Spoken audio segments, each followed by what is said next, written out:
They're being nice and kind to this man who destroys these women, that actually help women get abortions and kill their own babies.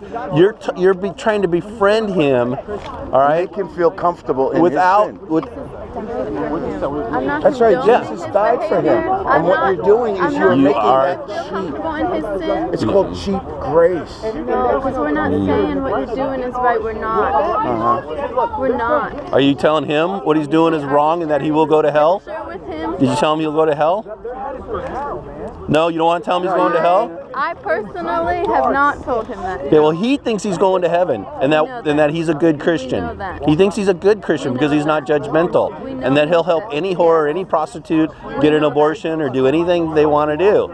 So he needs to know that he will go to hell, that he is not saved, and he is not a Christian. And you can't make him feel like he is, right? We can't do that. See, if he considers himself a Christian, then he, at that point, should be under discipline. Correct? Church discipline, correct? Matthew 8, correct? There's nothing funny about this, so don't laugh. Yeah. There is absolutely nothing funny about this. You're guilty. This is a perversion of Christianity. It really is. Like, if you're here often, you should care about him enough to let him know that he is not a Christian and that he is going to hell and he is destroying lives. Babies are dying because of him.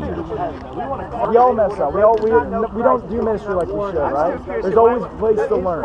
You guys need to learn. You guys need to learn this is not the way to reach people. To going in there, and they brag about you guys. They brag about you guys. We were here last night, and they were like, oh, you guys need to be like those other guys who come in here and give us gifts. Have you let him know that he is going to hell?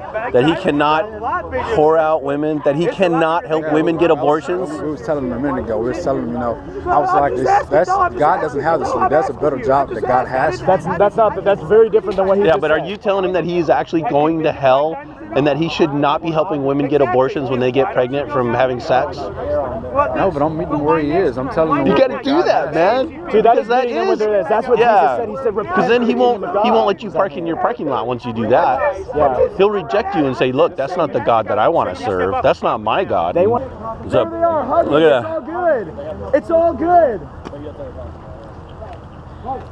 The Christian woman, there's no conflict with this. There's peace with this. There's friendship with this. You're not confronting the sin with the gospel. You're confronting it with friendliness and replacing the gospel with lovey-dovey, so-called Christianity. Man, that makes me so mad. Look at him walk arm in arm. Look at him walking arm in arm.